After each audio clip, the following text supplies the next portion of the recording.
Welcome everyone to another edition of Ozarks Voices. My name is Tom Peters. I'm the Dean of Libraries at Missouri State University. Today's date is Wednesday, September 14th of 2016. And our special guest today is Brenda Freeman. Brenda, welcome. Glad to be with you this morning. We're actually in Brenda's home here in Springfield, Missouri. And so Brenda, let me first ask, where were you born? And if you want to say when you were born. I was born in Springfield, Missouri, December the 12th, 1950. All right.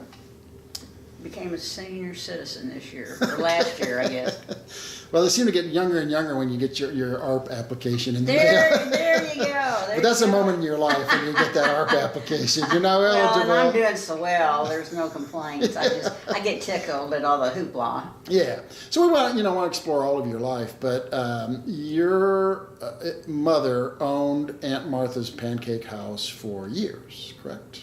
My mom and dad bought it in 1964 in July from Martha Hicklin and her husband Charlie. Mm-hmm. She knew she was ill and would no longer be around after a while, so they were looking for somebody. Speedy Hallworth was her son. Yep. And he didn't want to run it at that point. He wanted to pursue his music career, so that's the reason it was for sale. And Slim Wilson, her brother, was selling it, and my mom and dad found out about it through a friend's the only thing I know about it. And we had always joked about, we'd go down to the Heritage on Glenstone, and always joked that it'd be great to have a restaurant, because then you wouldn't have to cook, wash dishes, the whole 9 yards, plan meals and all of it, and for it to come to fruition, because we ate in there before that happened. But my dad, his father had a land at Grand and Glenstone where Blockbuster used to be, and it was a filling station and motel, and it was sold, so he was looking for a job and just kind of fell into it. So he basically ran it from 64 to 74 with her help. And then he died at the age of 48 in 1974. And that left her with a decision: was she going to sell real estate or run a restaurant?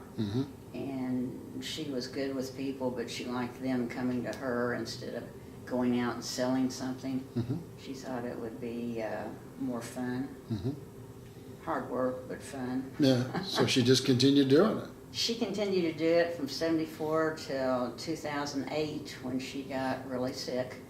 And that's when I took over.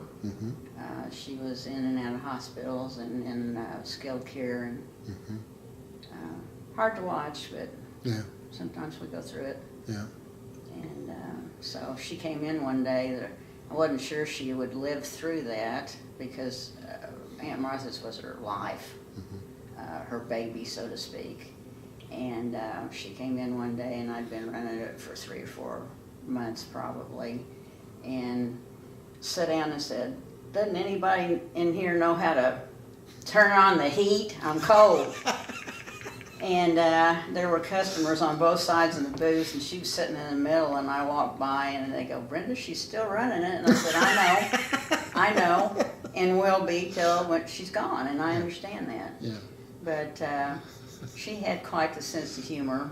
Some people understood it, some didn't, and sometimes I didn't understand it. You know how that goes with all of us.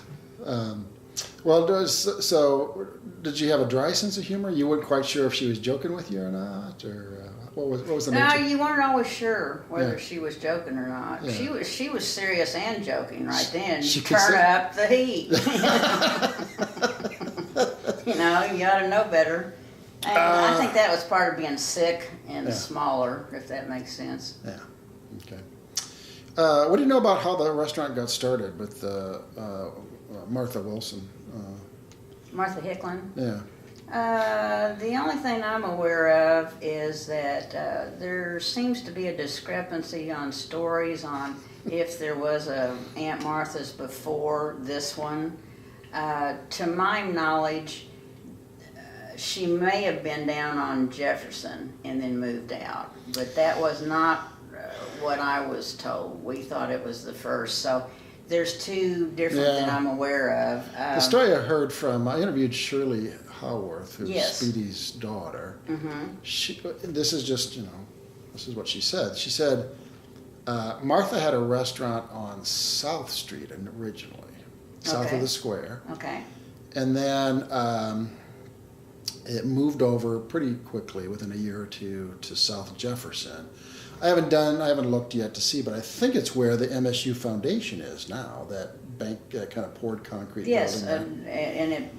and from what I remember, it became whatever was there first, I don't know, it was the downtown, then it went to the downtown Pancake House, and Dick and Jan Farrell owned that. Yeah. When Martha had it, it was under another name, and I'd forgotten the name of the restaurant. She didn't call it Aunt Martha's.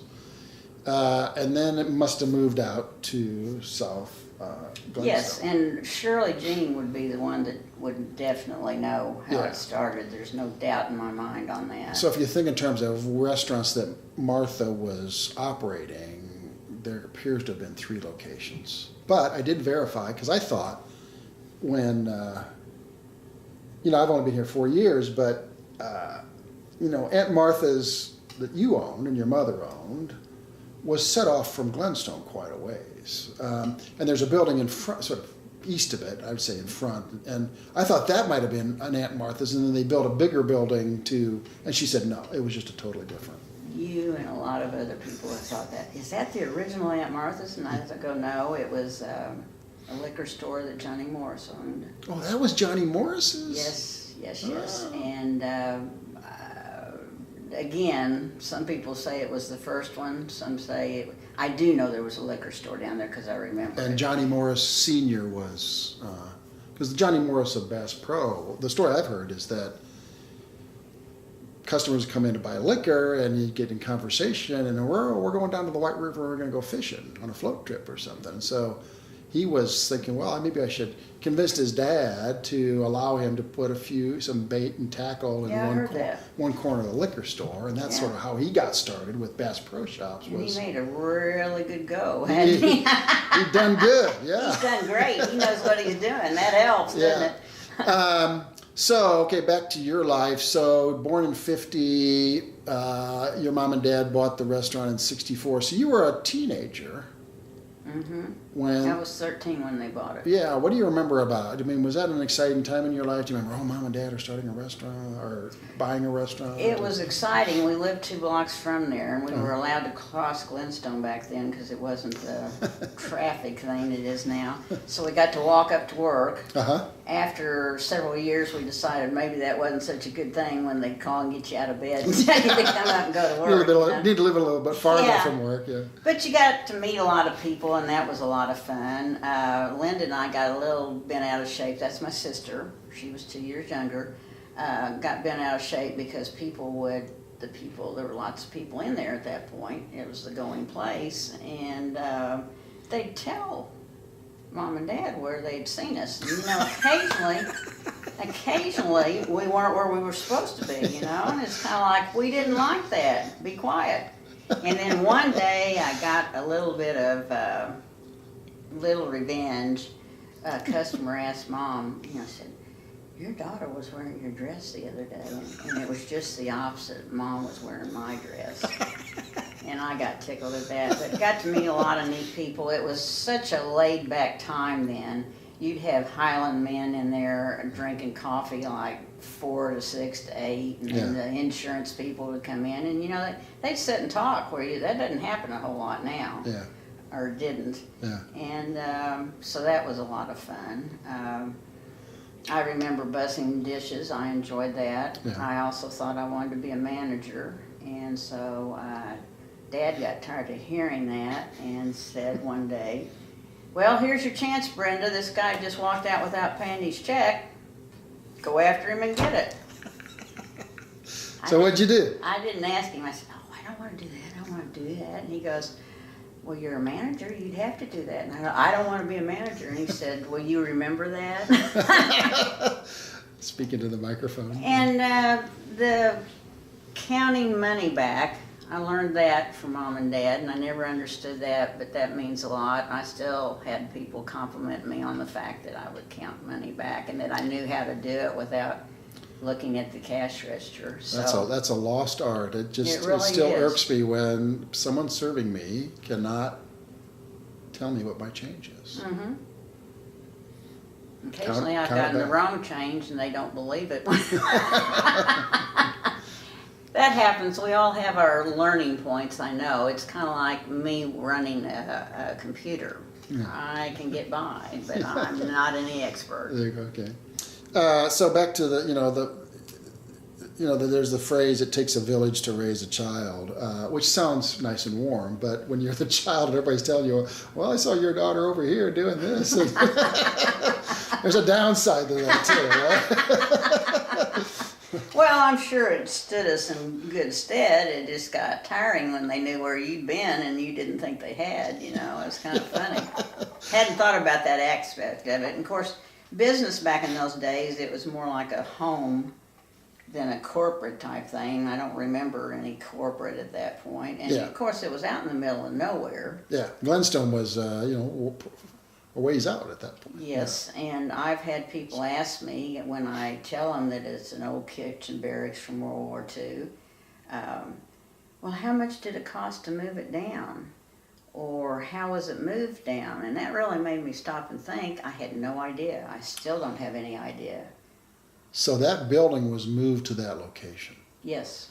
Was it an old Drury? An old O'Reilly? Yeah, it was. It was one of the 26 barracks they had. Yeah. In fact, Dr. Spencer was kind enough to think of us when he retired because he knew that, and that there weren't, I think 2 left, counting us. Yeah. And he came down and had his retirement interview in there. Yeah. Which I thought was kind of neat. That's nice, yeah. So that's an O'Reilly building, O'Reilly Hospital building. Yes. All right. Been around a little while. Yeah, so we think that was the building just to the east, the smaller building just to the east was Johnny Morris liquor store. It very definitely was. There's still prices in there right now of liquor back in when he left it, which would have been mid-'80s sometime. Yeah.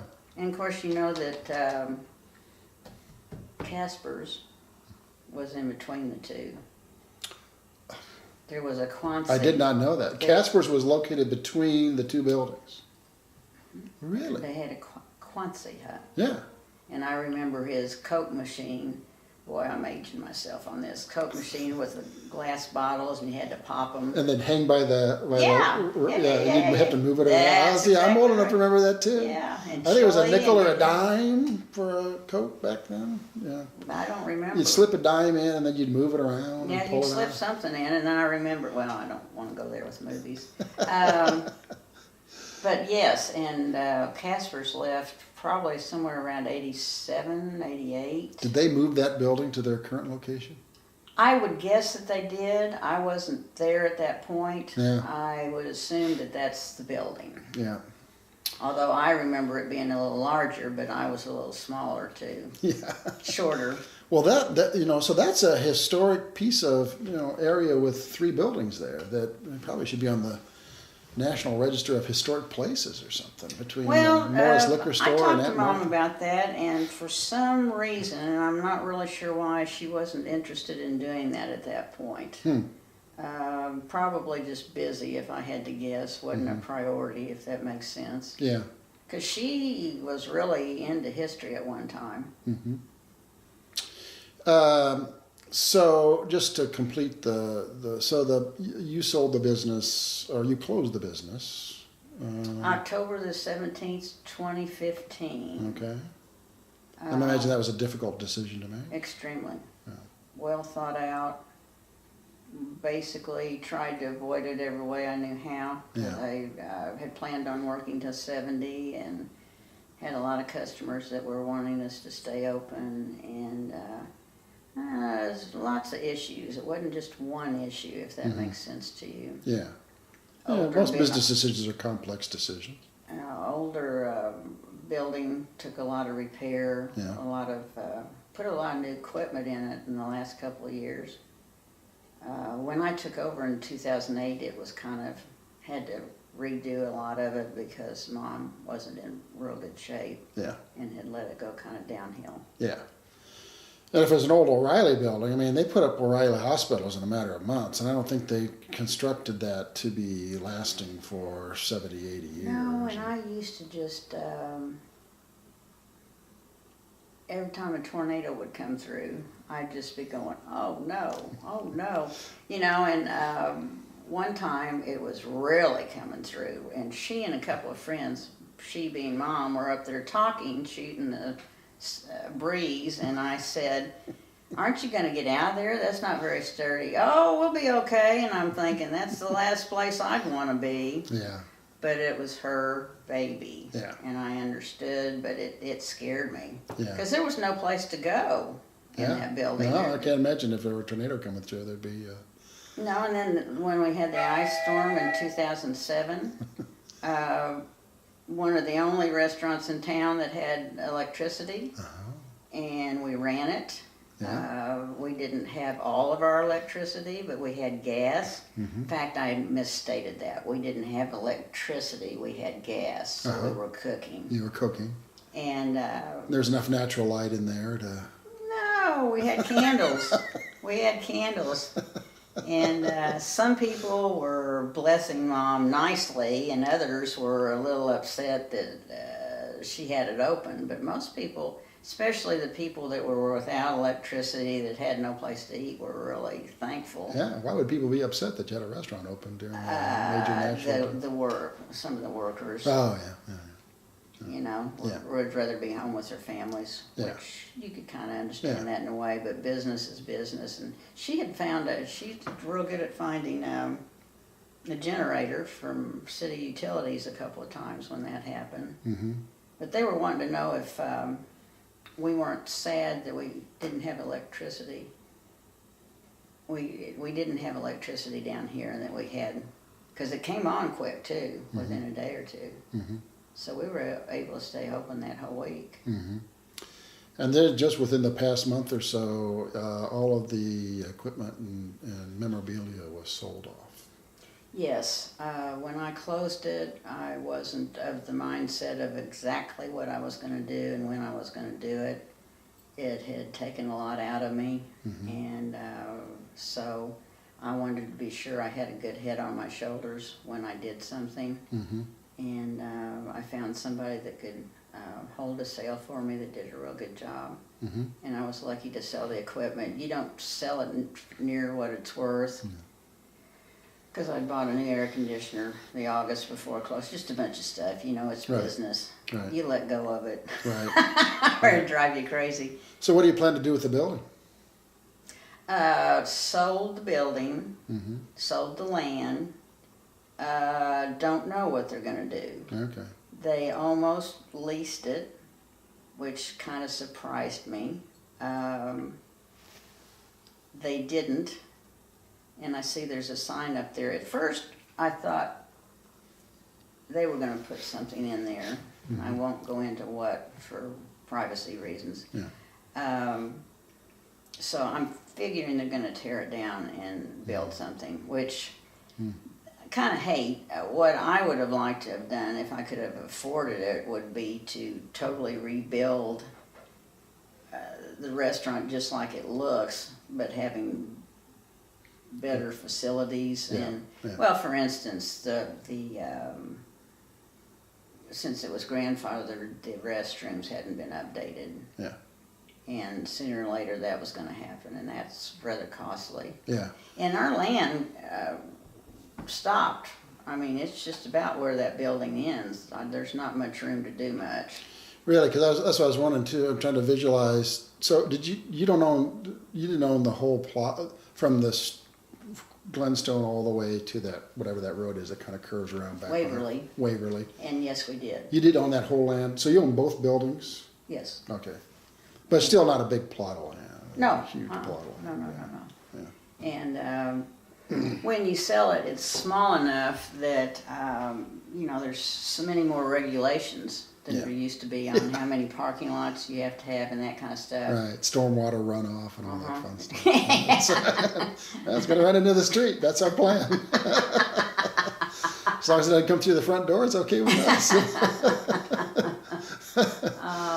Yeah. So anyway, it's under new ownership, and they're still trying to figure out what they're going to do with it.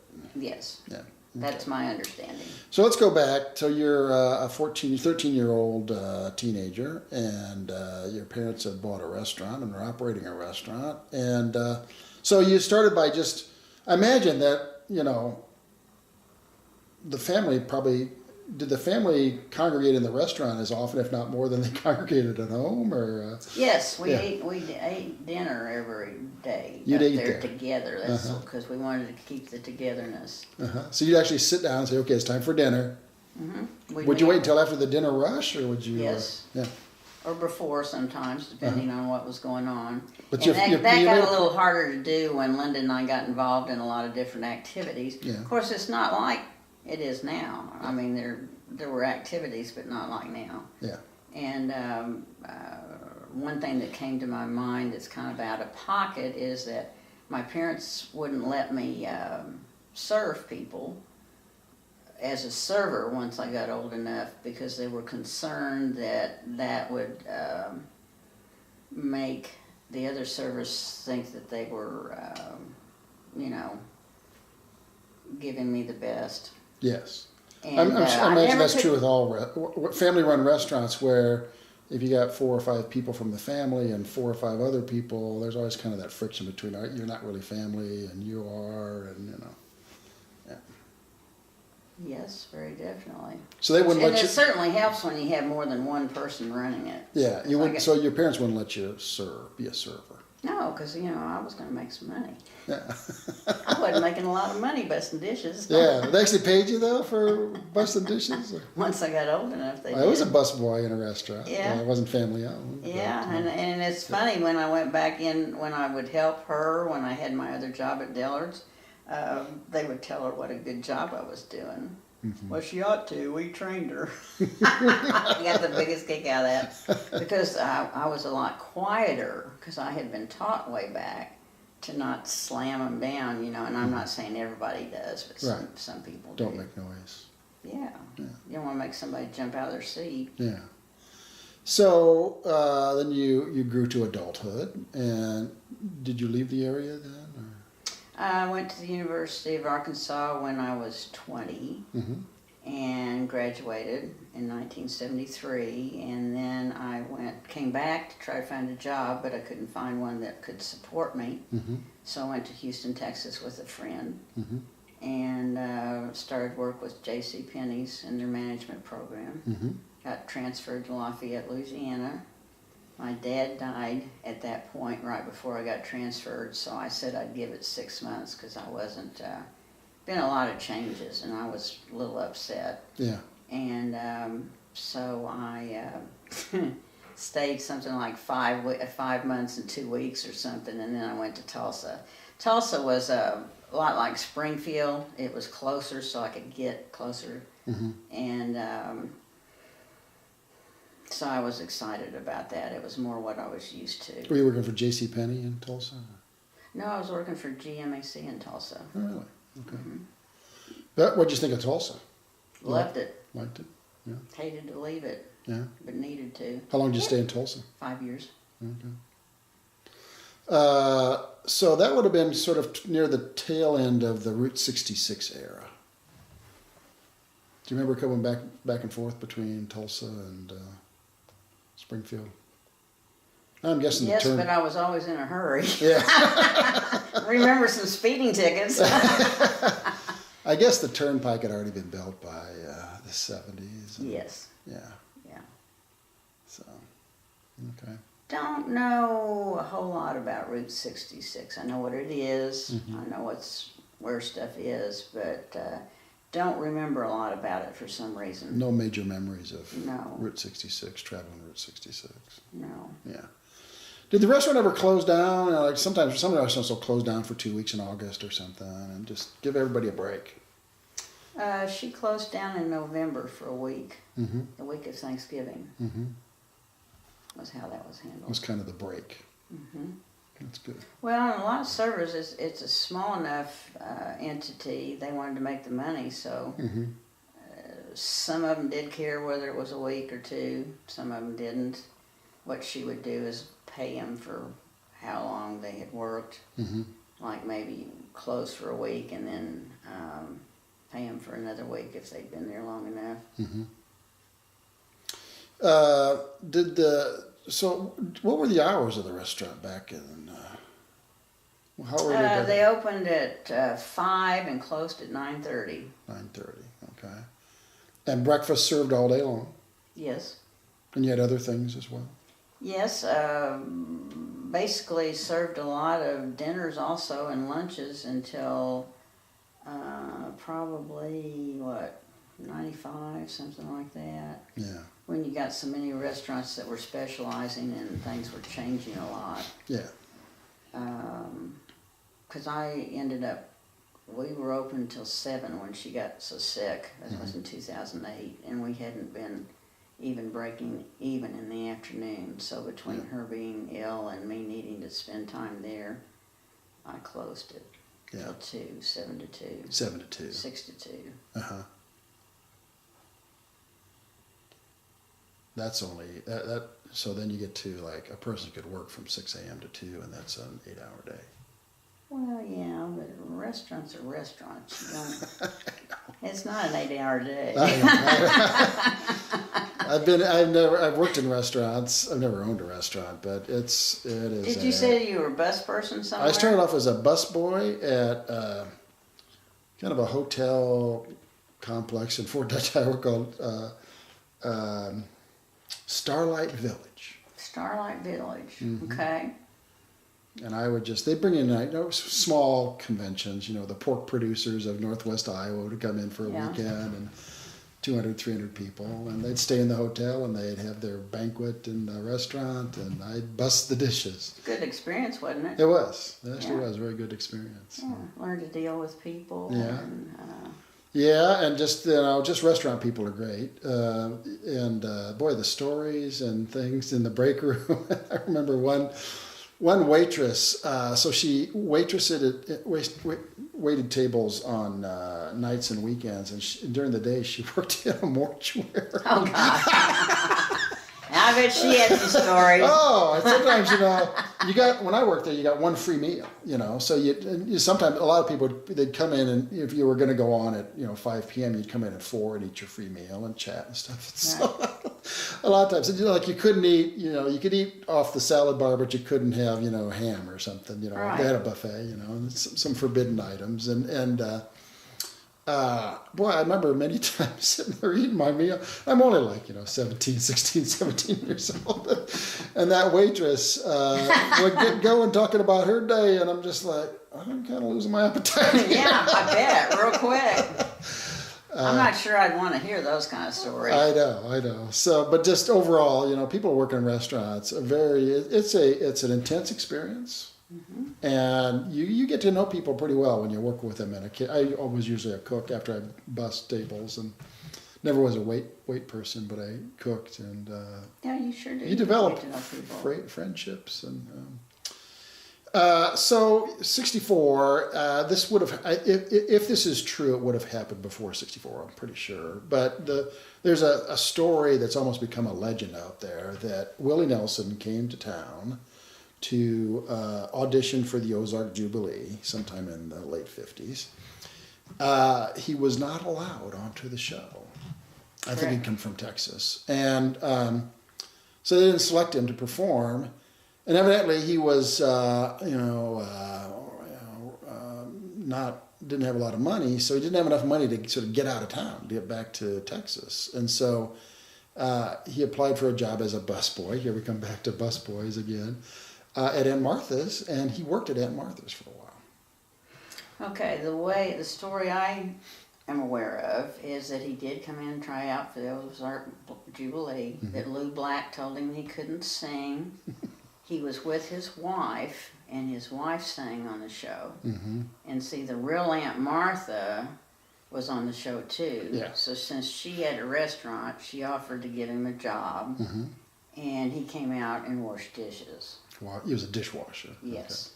Okay. Now, when I met him in 2003, when he came through on his bus, he verified that he had worked there. I don't know, and what he said to and I've got a picture somewhere, to the dishwasher then, because when his bus drove up, I told everybody they needed to go meet him, and the dishwasher was new. He was a kid from Parkview, and he didn't believe me. So I said, this is not a request. That is, I am your boss, because I didn't know what else would get him out there. And that got him out there. And he said, oh, no, you're telling me the truth. So Willie Nelson told him to be sure and take good care of that job, that he'd had that job before, and that he might need it as backup someday, or he might decide to do it all the time. I was surprised, and I can't remember exactly when, but we were on his website, because that's what he does with people that he's dealt with or been somewhere, is he tries to encourage, promote them, whatever you want to say. So he was very friendly. I had seen him in concert at Hammond's and been down at the Shrine Mosque, but I'd forgotten how short he was. Really? They wouldn't let him off the bus, because that was when he was going to play out at Remington's, and he had canceled before, and the public was a little irritated. So they say he was PRing a little more. But that was a real. So that was 2000. That was 2003 that he stopped. And he signed menus for everybody that was there, and brought one home to Mom. I hated it that she didn't meet him, because that would have meant a lot to her. Yeah. And he had this big, huge bus. I just, with customized. Oh yeah, you knew he was somebody. Did he tell you he was coming beforehand? Did you know that Willie Nelson was going to stop by? No. Really? So what happened? How did it? Did you were there? Well, I'd say what happened was that somebody saw the bus, and they went out and back and waved, is what one coworker said. Said, hey Willie, and so he drove down Glenstone and turned right at had his bus, turned right at the National Cemetery and came back. Really? So maybe he maybe he was just driving to see his old place. Could be. Yeah, but he hadn't intended to stop, evidently. No, that was not my... So then somebody come running in and say, hey, Willie Nelson, his bus turning around, and they're going to... Yeah, that's exactly what happened. What did you think? And at that point, I'm thinking, oh, get serious. Just like the dishwasher did, And then I saw the bus, and I knew it was serious, because it was just big and bright. And... So he didn't get off the bus. You went into the bus, or how did that work? No, we stood around at where the bus, the steps are, and he signed things. He asked me how I wanted it to my mom and different people. Did he remember your mom? I don't know that he'd ever met my mom.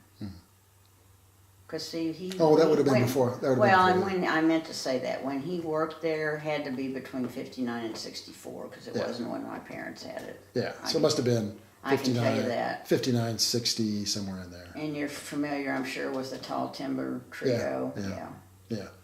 Yeah, so I've looked into this legend a little bit too, and I'm pretty sure now. So I'm actually reading his former wife, Shirley Cadle Nelson. I think she married 3 times. There's another name in there. She wrote a memoirs. I'm reading them. Is she the one that was in Branson?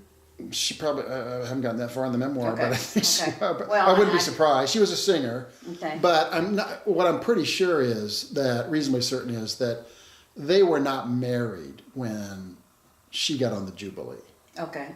They were not husband and wife. They may not, I don't know, I haven't got to the point that she meets Willie, but so that part of the legend is really not right. They weren't man and wife. They didn't come as man and wife, husband and wife, to audition either individually or as a team, and she got on. No, that's not the way it happened. She got on, but I think she became his wife after that. Okay. After that time. That's my working hypothesis, as they say. Well, you're doing the research. That makes a big difference. Yeah, sometimes you and I both know how stories can grow. Yeah, you don't want to poke a balloon in a legend, but I don't think it happened that way. Okay. But the fact that he stopped, why would we doubt Willie said, I used to be a dishwasher here. And there's not a doubt in my mind that he did wash your dishes there. Yeah. Okay. About her, that's just what I've been told. Yeah.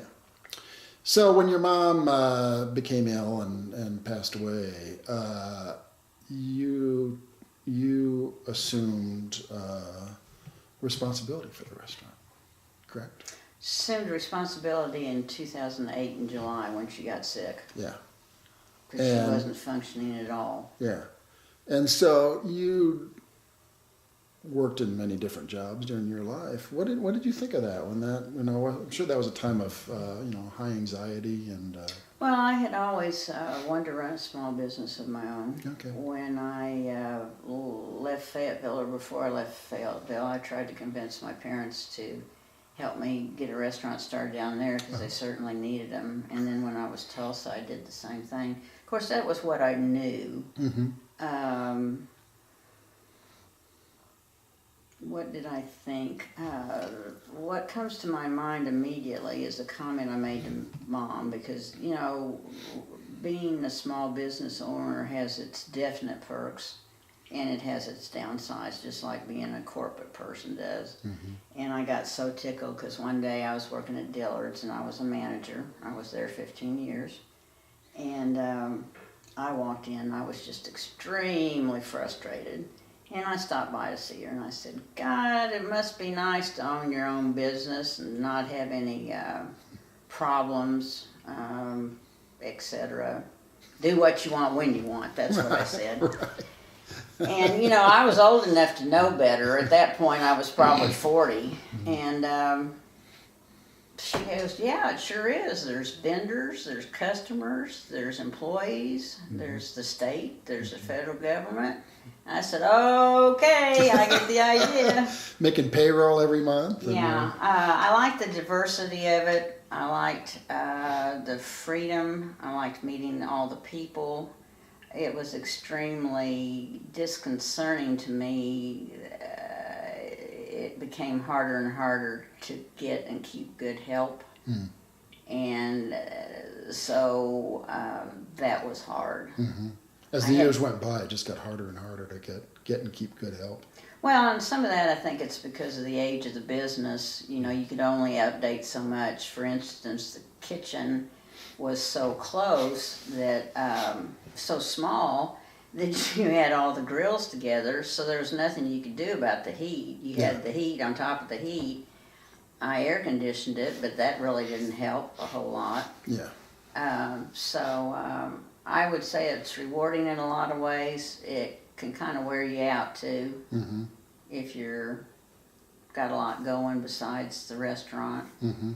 I think it helps a person if you've got another family member in it to take some of the pressure off, which is kind of what I did for her through the years, if that makes sense. Once I got back in town. Yeah. But it'd been a dream of yours to own a restaurant. Very definitely. And, there was an article done on me in Springfield, and she and I in Springfield magazine about that. And yes, very definitely. Mm-hmm. And I'm not sorry I took it over. I had the choice then. I could have closed it. Yeah.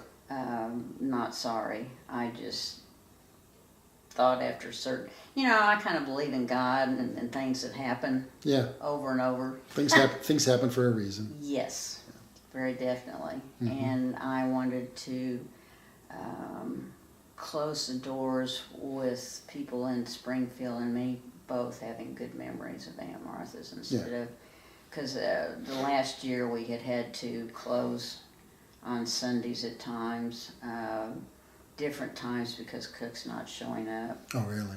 And the last time in October, I had literally closed for 2 weeks to train people. Yeah. And then they didn't show up once we reopened. So you can only take so much of that after a certain point. The public will only take so much, in my opinion. Yeah. Because, when I go out to eat, I want a good meal. And right. And a lot of people hung with us, but we were having some ups and downs. Yeah. I did own a small business, self-employed for 8 years, but different kind of business. Never owned a sort of a restaurant or a shop or anything. But at some point, didn't you? When did you realize? Maybe it was age 14. I don't know that this was not just a restaurant. It was Aunt Martha's. It was It was like Casper's. It was almost a legend, an institution kind of thing. And when did you realize that? And then, how did that affect the way you thought about the business? That it was not just a business. Well, I think at times I go in and out of that realization, if that makes sense. What came to my mind when you asked that question was when I moved back in town, which would have been late 79, and everybody in town knew my mom and who Aunt Martha's was. And I said, "What have you done?" It's just because she was on KY3 advertising, and it was just going strong. And the other time, that made quite an impression on me. The other time has been now, because I didn't realize, part of the reason I went ahead, I was going to sell the equipment, but part of the reason I gave away some of the memorabilia and sold some of the other was because so many people were asking me if I wasn't going to do something like that they'd like to have something. And so that has been really the two times that I can think of right offhand. I'm sure that really struck you that this was a real. Well, and it had to strike me before I closed too, because I was really trying hard not to do that if I didn't have to, and I've not always been real good at letting go. And, it was hard to let go of my mom 3 years ago. And I was very grateful that it was able to continue. Because I had always wanted to work to 70 or 75. In fact, it says that in that magazine, And I'm not so sure I won't end up doing something. I think the puppy's a little bit of a project, if that makes sense. Get through this year and see then what comes up. Yeah. Because I'm still in good shape. I'm older, but I'm in pretty good shape. Yeah, good. And so. You're kind of, just getting rested up and recharged and. Yeah, because I finally realized that I had gotten also burnt out between Mom's illness and the restaurant and all the changes that I had and I wasn't going as fast. Even with exercising 4 or 5 days, I'm just going, what the heck, go, go, go, and it's just not go, go, go. Yeah. Did you know Willard Scott was in there also? Willard Scott worked at Aunt Martha's? No. Oh, he visited. He visited. He came in, I'd have to look up the year. Kitty Cox, they had a Cox benefit, and he asked what local place in town would he go to, and Virginia, I forget her last name. It starts with a W, Woodring maybe. Brought him in and got to meet him. He was up there at 6 o'clock one morning, and there was an article in the newspaper about it. Did he do his, as I remember, Willard would do sort of his weather from remote locations, and he didn't do a remote weathercast. No. He was very complimentary. He was just as friendly in person as he was on TV. Yeah. And just a good old boy. Yeah. Then he gets on TV in about 4 weeks or so. It was in the fall. I'll never forget it. Because KY3 calls us and says, Willard Scott just gave you a big plug on the Today Show. And he did. And just out of the blue, he just said, if you're in the Springfield, Missouri area, you got to go to Aunt Martha's. Exactly what he did. They have the best, I could just see Willard say, they're the best pancakes. And it's worth the drive, and just, I've got a copy of it, you know, and they were amazed. We were amazed. And for the next 3 or 4 months, because it was beginning to slow down some, volume-wise, well, you got more competition. Yeah. And So that was fun. That'd give a big boost, and you have people Oh God! on their way to Branson or something. For the next 4 or 5, yeah. Yeah. And that was the other thing that was neat to see is people that like me would have their kids in there, their grandkids in there, and then we'd get into great grandkids, and that's when I really freak. You know, it's kind of like, okay. So I forget, when did Martha die? July 22nd, 2013. You're talking about Martha Hicklin? Yeah. I don't know the answer to that exactly. Yeah. But did you ever, did Martha? It was after she sold the Pancake House, because she and Charlie both helped train Mom and Dad for a couple of weeks. Charlie was her husband? Yes. Yeah. I think 6th husband, maybe. 6th? It was either 6th or 8th. I think it was 6th. This is again is what I was told. Yeah. Okay. So she married frequently. Yes. Yeah. And scared me to death. And I hear she was the nicest person. She frightened you? Well, I was a little kid, and Yeah. she was tall and sturdy woman, and I was in there when I shouldn't have been, and she was trying to do business and train my parents, so I can see why. She didn't. Well, she wasn't mean. Yeah, but she was wasn't just. mean. It was just obvious that it would be nice if I would It's, disappear for a while. She just had a presence that you knew she was in charge. Correct. Well put. Mm-hmm. Well put. Okay. But as far as you know, she didn't, once she sold the business, she didn't meddle or, Meddle or, come in as a, anybody around here how to turn on the heat? I don't remember her ever being back in or Yeah. talking or anything. I think she just truly let go of it. Just walked away, yeah. Yeah, and I don't really know how sick she was at the time. Yeah. Seems to me, I really would be guessing. Yeah. What about Slim and Speedy? She died in the 60s sometime. Yeah. Probably shortly after she sold the business. I'm thinking within 2 or 3 years at the longest. Yeah. What about Slim and Speedy? Did they ever, drop in or? Speedy and Wanda, Wanna, Faye, helped my parents a lot. Speedy would cook or would be out in public some, and Wanna would wait tables. They chose to open a restaurant then later in Tower Grove Shopping Center. Right across the street, pretty much. Yes, Yeah. and Competition. They decided exactly, and they decided, and I don't really know why they let go of that, but they did. Didn't last very long. Maybe a couple of years, if that long. Now I'm just guessing. Yeah. What kind of a restaurant was it? Kind of full service, like we were. Yeah. And but Wanna Faye was at Mom's last birthday party, and Speedy and his band played at the 45th. If you remember seeing the picture, 45th anniversary. They were very supportive of each other. Speedy was just great. He'd bring his fan clubs that would come in from Tennessee or somewhere in to eat. And he was just a character. Did you ever meet him? No, unfortunately.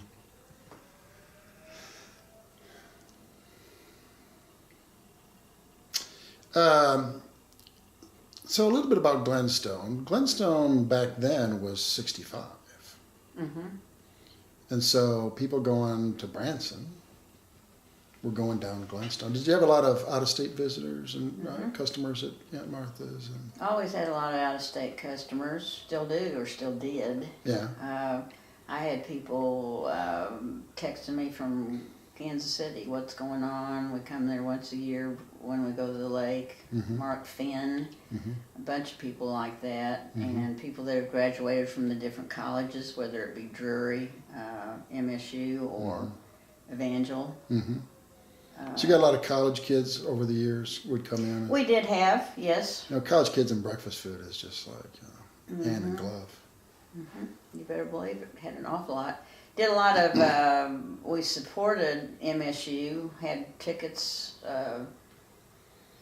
somewhere between 48 and 50 years, both men and women's. My dad was a basketball fan, and it was a way of getting out. If you had the tickets, you would go, and you were supporting the team and the school, because my mom was an MSU graduate. That was a lot of fun, especially with Jackie Stiles and clear back before her, Cheryl Burnett, and I can't remember, Melanie. Yeah. But that was a lot of fun. Yeah, so you were there for the glory years. Yes, and then we did a lot of breakfasts for the volleyball team and the basketball team, Spoonhauer and a bunch of them, and Kiwanis breakfasts closed down. Well, we were closed on Monday, and we would provide the pancake batter. So you did some kind of catering as well? Yeah, and we would all you could eat pancakes, and then the money would go to the Kiwanis, and they'd do what they wanted to do with it. And I'll never forget, it was funny to see those men waiting on tables, because some of them really enjoyed it and really made a big deal out of having fun, and others, you could tell, were just letting me out of here. Let me out of here. But it was a good time. I have good memories of that. Yeah.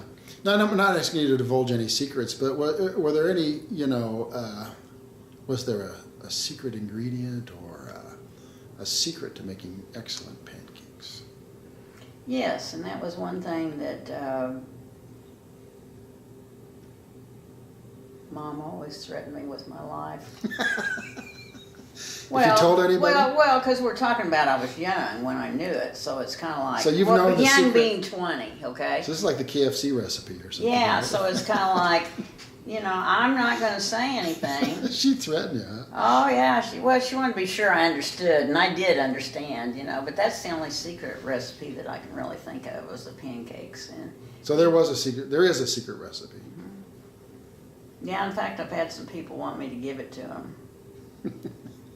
And you have to prepare to state what it is.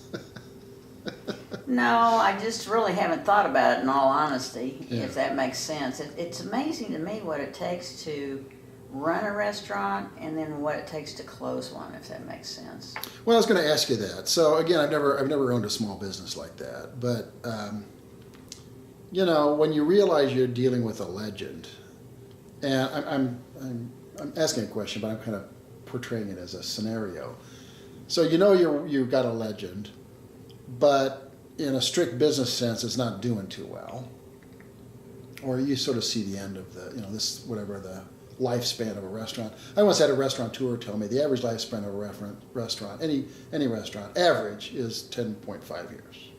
I didn't know that. Either you got to reconceptualize it or do massive renovation or something. So you beat the odds, first of all. Yeah, big time.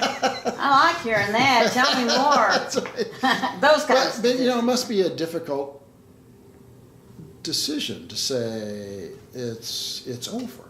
We're going to close.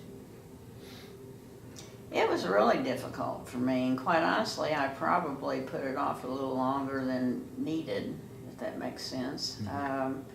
I didn't want to... it's just something I had never been through, for one thing, and it's letting go of some more when I've been letting go of a lot lately.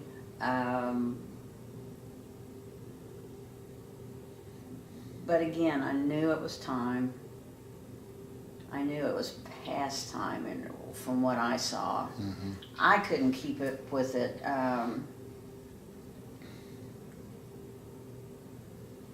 And it just needed an overhaul. And I couldn't do that at this age. Like you said, there's a lot of competition. Well, and the other thing I said, I don't understand the difference between me in 2008 and me in 2015. Because in 2008, I got through all the cook issues. I got through all the building issues, but the building issues continued. Right. And things continued to fall apart. competition is extremely tough right now. I'm not sure where I'm going with this. Well, Springfield's a big restaurant town. I mean, it's a lot of competition Yes. in Springfield. And I guess I had a choice that I could probably have just totally redone it, but I really didn't have the passion that I did in 2008. Yeah. Didn't have the drive, didn't have the energy. I was worn out. And my accountant had told me that usually a person in running it by themselves, small business, would last 5 to 7 years. Well, I've always been one that, well, if they can do it 5 or 7, I can do it 20, you know. And I was beginning to have some health issues, even though I was exercising. And because that's the one thing I was taking time for, but I ended up in the hospital a couple of times, emergency room, and that was stress related, I'm sure. It was physical, but it was stress, I would say. So it was had me looking at what I could give Springfield, what I could give my people. I had a couple of people that had cancer, that we got through both of those. One of them almost died.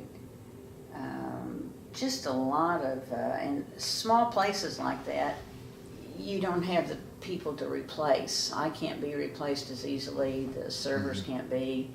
I know one of my friends said, a professional who I respect, said, well, just buy another place and switch the people between the two. And I said, you're not hearing me. That would just make 2 problems. Just double the problem. Yeah. Yeah. And because some of that to me is I wasn't able to offer the kind of perks that an IHOP, for instance, could, because they'd have 20 servers, so if somebody didn't call in, maybe not 20, 10. Right. People are more aware of time off. Yeah. That type of thing. Just a lot of challenges in running a small business. Did you or your mom ever think about opening more than one location? Yes. When I moved back to Springfield, we had looked into that. Coley's, where Coley was at, we considered. The place over on, is it Chipotle's over at St. Louis and National? Yep.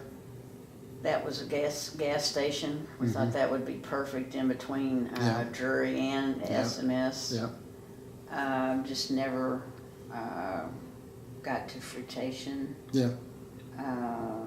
The other thing that was going to happen was, and then there was an offer down in Branson, but they wanted so much of a percentage of it that she didn't want to do that. That was still someone else would operate it, almost like you become a franchise at that point. Yeah, they wanted us to run it, and yes. Yeah. Let's see. Then at the present location, one of the several reasons I moved back in town, we were going to build a new restaurant there, and last minute it was decided that that probably wouldn't bring the business like the older, smaller building, because we had both learned, especially Mom, that you've got to have your own niche. Kind of like Casper's has a niche. You either love it or you don't. Right, but it is what it is. Yes, and so that if you, and I really kind of agreed with her after I thought about that. No, I hadn't really thought about it, but I've seen it work both ways. I've seen, small restaurants basically tear down the building and build a new one, and it's twice as big, and it worked. Other times I've seen it happen, and they're kind of like, most people are saying, I liked it the old way, and I'm going to go take my business elsewhere.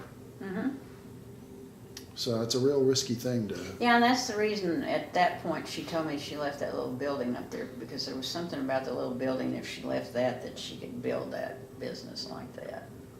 Really? What that means, I don't know. Yeah, so zoning and stuff. Yeah.